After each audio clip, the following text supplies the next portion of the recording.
The Ordinary Discussion Podcast. Have you ever viewed others through their sin rather than through their potential greatness?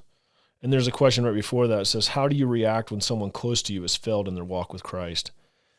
And I mean, I'm probably certainly not perfect in this area, and there's probably ways that I need to improve a lot. But man, I just look at people, I see somebody deep in sin, and now I just see like, and I speak this over people. It's like,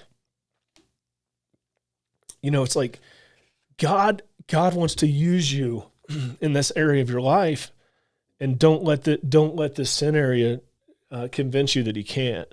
This very thing that you're dealing with is probably how God wants to use you in ministry, in your ministry, your personal ministry. Mm-hmm.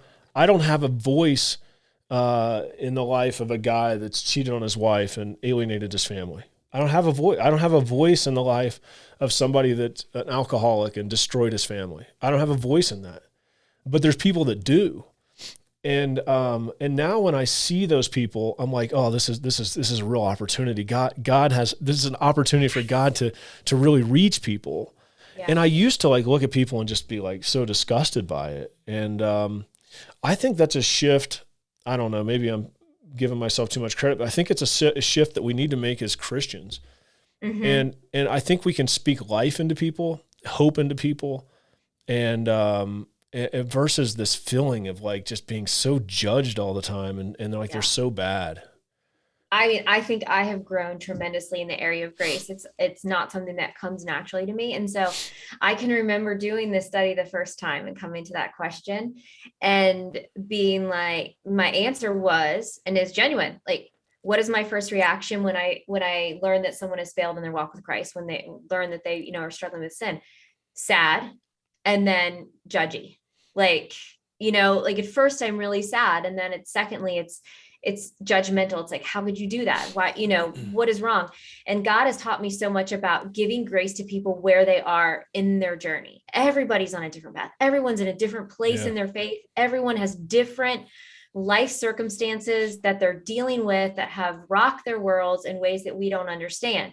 And so when you see someone fall, there's definitely a good reason for it. And it's being able to walk alongside that person, giving high challenge and high grace, right? So we're not going to let them stay where they are.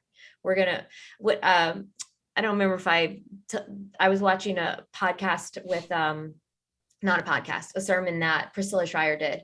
And she was talking about welcoming people in to the church, and accepting everyone. But she was like, we need to welcome everyone, but not leave them where they are. Mm-hmm. So, accepting people for who they are and in their sin, but not letting them stay that way. Yeah. Like we have to be willing to have the hard conversations and with grace and truth and help people kind of come up out of where they are, into God's grace.